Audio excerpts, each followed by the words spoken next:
अस्सलाम वालेकुम, welcome back to the channel Fitlic where fitness meets intellect. आज हम बात करेंगे एक और lower body workout, leg workout. तो लेग वर्कआउट पे जाने से पहले एक अच्छा सा डायनामिक वार्म अप जिसकी ग्लिम्पसेस आप अभी सबसे पहले देख सकते हैं।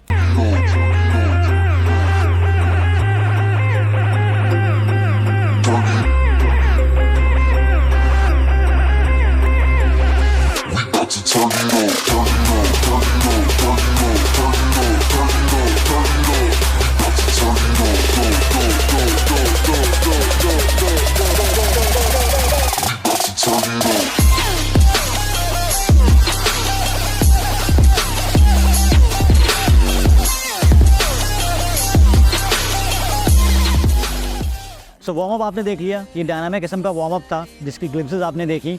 और इसके बाद जो सबसे पहला वर्कआउट हम करेंगे वो है लेग कर्ल्स। हम स्टार्ट करेंगे हैमस्ट्रिंग से।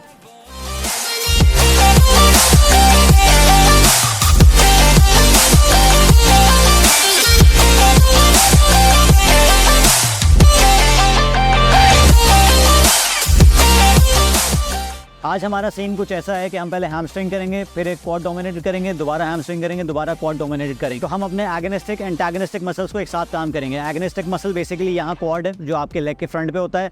एंटागोनिस्टिक मसल आपका हैमस्ट्रिंग है जो आपके लेग के बैक पे होता है। तो सबसे पहला वर्कआउट है लेग कर्ल्स। लेग कर्ल्स करने से पहले आपको कोशिश ये करनी है कि आपकी जो प्लेसमेंट है, जो फोम की प्लेसमेंट है, वो सही जगह पे हो ताकि आपकी जो नी फ्लेक्शन है उसमें हेल्प हो सके।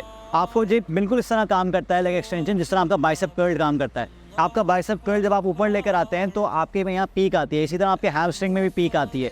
तो you have to make sure कि वो जो कर्ल है वो प्रॉपरली हो, और उसके लिए इसकी प्लेसमेंट बहुत अच्छी होनी चाहिए। आपके नीज जो हैं वो अपनी जगह से उठने नहीं चाहिए। और सबसे इम्पॉर्टेंट बात, टेम्पो का ख्याल रखें। ऊपर आप तेज़ ला सकते हैं, कोशिश करें कि वो फोम आपके हिप्स को टच करे ताकि फुल रेंज ऑफ मोशन हो। और जब आप नीचे जाएं तो लेग्स को पूरा टोटल खोलने की ज़रूरत नहीं है, क्योंकि आपको हल्की सी टेंशन रहनी चाहिए, otherwise you will just loose it, you lose the tension. आपको टेंशन लूज़ नहीं करनी है। तो नीचे से ऊपर, ऊपर से नीचे पूरी फुल रेंज ऑफ मोशन के लिए you have to be careful about the tempo, the speed. Speed आपकी कंट्रोल में रहनी चाहिए। ग्रेविटी के अगेंस्ट जो भी मूवमेंट है you have to control that peacefully and then come back up. एक चीज़ का और ख्याल रखना है आपको कि आपको अपने चेस्ट को अपराइट रखना है, सही है। आप जैसे इस क्लिप में देख सकते हैं मैंने अपना चेस्ट बिल्कुल नीचे किया हुआ है, अपना सर नीचे कुशन से लगाया हुआ है। ये बिल्कुल नहीं करना है, क्योंकि आपको बेसिकली अपने लोअर बैक को स्टेबलाइज करना है ताकि वह आपके ग्लूट्स एक्टिवेट हो सकें और आपके हैमस्ट्रिंग पे एक्चुअली काम हो सके। इसके बाद का वर्कआउट जो है वो है बल्गेरियन स्प्लिट स्क्वाट।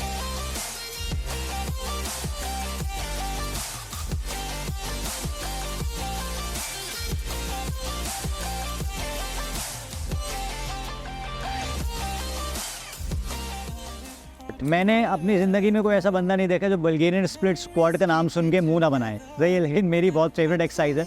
और ये इसलिए है क्योंकि मुझे को काफ़ी इश्यूज़ होते हैं। जो एक ट्रेडिशनल बारबेल बैक स्क्वाट्स होती है, मेरे लोअर बैक में इश्यूज़ होते हैं, थोड़े से मेरे नीज़ में थोड़े से इश्यूज़ होते हैं। तो मैं ज़्यादातर अवॉइड करता हूँ इस एक्सरसाइज को। ज़्यादातर मैं यूज़ करता हूँ ये बल्गेरियन स्प्लिट स्क्वाट, क्योंकि इसमें 2-3 फ़ायदे हैं। सबसे बड़ा फ़ायदा ये है कि आपकी बैलेंस के इश्यूज़ जो होते हैं, बैलेंसिंग पावर बेहतर होती है।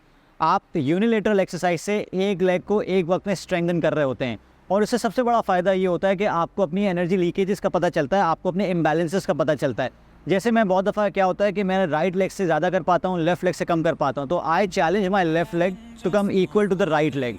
अब आप अगर इसमें देखें तो सबसे पहले कोशिश आपको ये करनी है कि आपका जो स्टांस है वो ऐसा हो कि आपका जो फ्रंट फुट है, फ्रंट फुट से आगे, उसके टो से आगे आपके नीज़ ना आएँ, और आपको बेसिकली ऊपर से लेके नीचे स्ट्रेट आना है, आगे नहीं आना है। जैसे आप यहाँ देख सकते हैं, अगर आप बहुत ज़्यादा फ्रंट फुट को बहुत ज़्यादा आगे प्लेस करेंगे तो आपको बेसिकली आगे आना पड़ेगा। इससे क्या होगा, आपका बैक लेग पे खामखा स्ट्रेस आ रहा है जो कि नहीं आना चाहिए, और आपका फ्रंट फुट जो है उससे आपका नी भी बाहर आ रहा है, क्योंकि आप बेसिकली अपने आप को आगे पुश कर रहे हैं। You don't have to do that. आपको अपने फ्रंट फुट और बैक फुट के बीच में कम से कम इतना फासला रखना है कि आप जब नीचे आएँ तो आपका जो नी है वो टो लेवल से आगे ना आए। और सबसे इम्पॉर्टेंट बात, आपको पीछे वाले लेग को सिर्फ प्लेसमेंट के लिए यूज़ करना है, उस पर ज़रा सा भी जोर नहीं देना है। हल्की फुल्की सपोर्ट आप ले सकते हैं, लेकिन ऐसा ना हो कि आपका माइंड मसल कनेक्शन जो है वो बेसिकली पीछे वाले फुट से पुश करने पे लग जाए। आपको पुश अपने फ्रंट लेग से ही करना है, पीछे वाला सिर्फ आपको आउट ऑफ इक्वेशन भेजने के लिए सिर्फ एंकर करना है एक जगह। यहाँ पे आप देख सकते हैं जो बैक फुट की प्लेसमेंट है या एंकरिंग है, जो आपने एंकर किया फुट को, वो किस सरफेस पे है। यहाँ आप देख सकते हैं मैं कर रहा हूँ बेंच पे। जब आप बेंच पे करते हैं तो सबसे पहली बात तो ये आपको टोज नहीं रखने होते, आपको इस तरह ये जो क्रूक ऑफ द फुट है इसको बेसिकली आपको फिक्स करना है बेंच की साइड पे, जब कहीं आके आपको स्टेबिलिटी मिलेगी उस पैर में।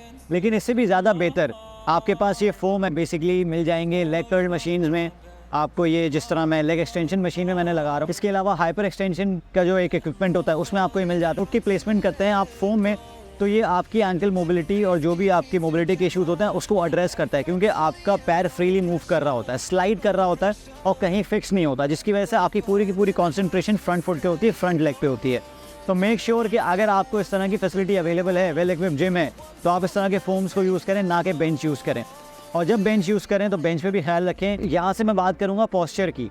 अगर आप अपराइट करते हैं तो आपका मेजर जो फ़र्क आएगा, जो मेजर आपका एम्फेसिस आएगा वो क्वाड्स पे आएगा, जो आपके क्वाड्रिसेप्स होते हैं, जो आपकी रानें होती हैं, सही है, जो फीमर इसके ऊपर जो गोश्त होता है।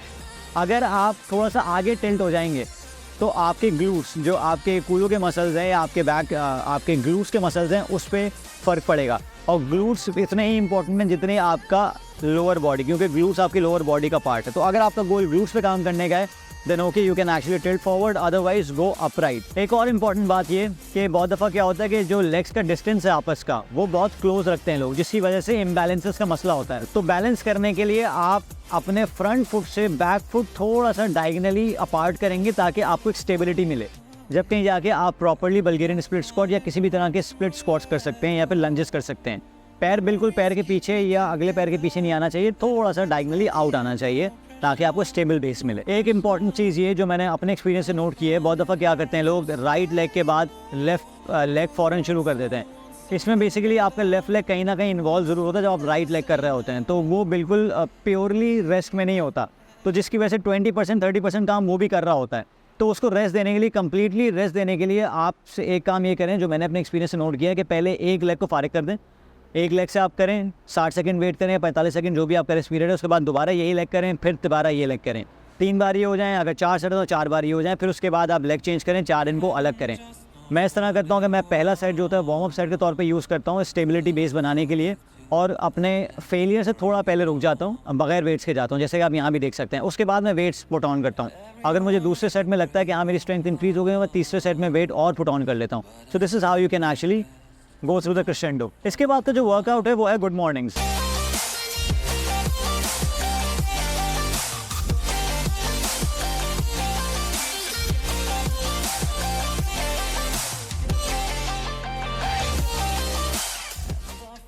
अब गुड मॉर्निंग्स के लिए एक बात मैं आपको बता दूं कि अगर आपके पास आरडीएल करने की सलाहियत अभी नहीं है, या फिर किसी भी तरह की मोबिलिटी नहीं है, या लोअर बैक की स्ट्रेंथ नहीं है, या आपके हैमस्ट्रिंग्स टाइट हैं, तो आप थोड़ा सा अवॉइड करें इसको। ये एक स्किल चाहती है, एक स्किल मांगती है एक्सरसाइज। अगर आपको आरडीएल करने हैं और आपको ये मसला हो रहा है करने में, तो आई वुड प्रेफर कि आप आरडीएल पे जाएं। लेकिन आप थोड़े से एडवांस हो चुके हैं या फिर आप इंटरमीडिएट लिफ्टर हैं तो गो विद दैट, क्योंकि इसमें होता क्या है कि इसमें आप बारबेल की प्लेसमेंट सबसे पहले अपने नेक पे नहीं करते। अगर आप नेक पे प्लेसमेंट करेंगे आपको बहुत ज़्यादा हर्ट फील होगा, आपकी नेक पे, गुद्दी के नीचे आप नहीं कर पाएंगे। आपको प्लेसमेंट करनी है अपने ट्रैप पे, अपर ट्रैप पे प्लेसमेंट करनी है, और बारबेल को पकड़ के रखना है ऐसे ताकि वो ट्रैप से नीचे स्लिप ना हो। And then you have to go, जैसे आप आरडीएल में जाते हैं, आपको कमर का जो बेंड है वो बेसिकली इनवर्ड रखना है, आउटवर्ड बेंड ना है, बैक हंच ना हो।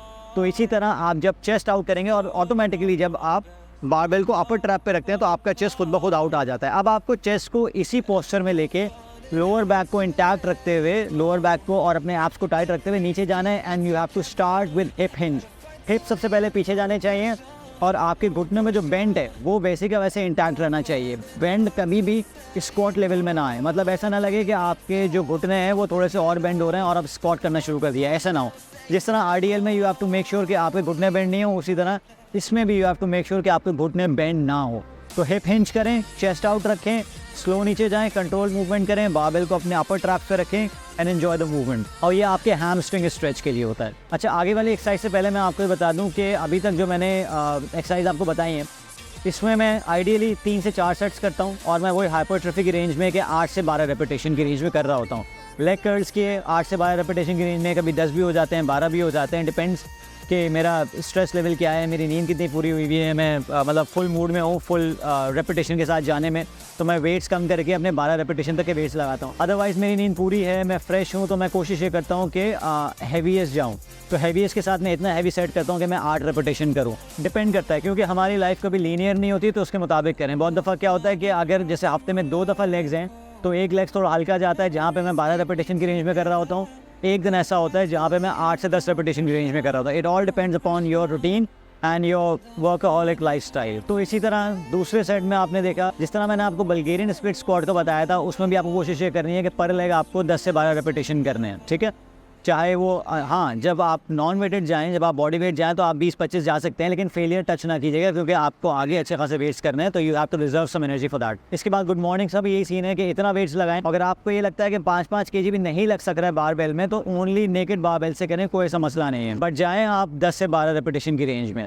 तो जी आखिरी वर्कआउट है बैक स्क्वाट।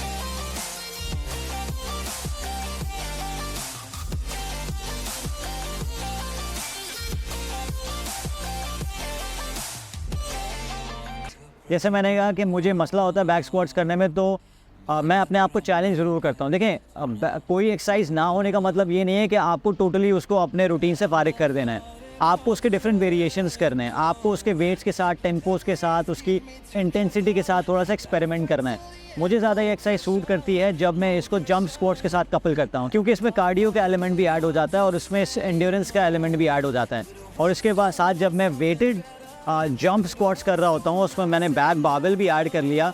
लेकिन मेक श्योर कि आपको वेट इतना रखना है, जैसे मैं 10-10 kg रखा हुआ है, ये चीज़ मैं 20-20 पे नहीं कर सकता या 30-30 पे नहीं कर सकता। और ये वैसे भी मुझे लेग का फिनिशर करना है, तो I choose it as a finisher and I go all in 10 से 12 रेपिटेशन के लिए, 3 या 4 सेट के लिए। इसमें भी आप देख सकते हैं मैं लैंड कर रहा हूँ सॉफ्टली अपने पंजों पे और अपने हील से अपने आप को पुश कर रहा हूँ। तो ये गौर कीजिएगा कि आपके नीज़ आपके टोस से बहुत ज़्यादा आगे ना आए।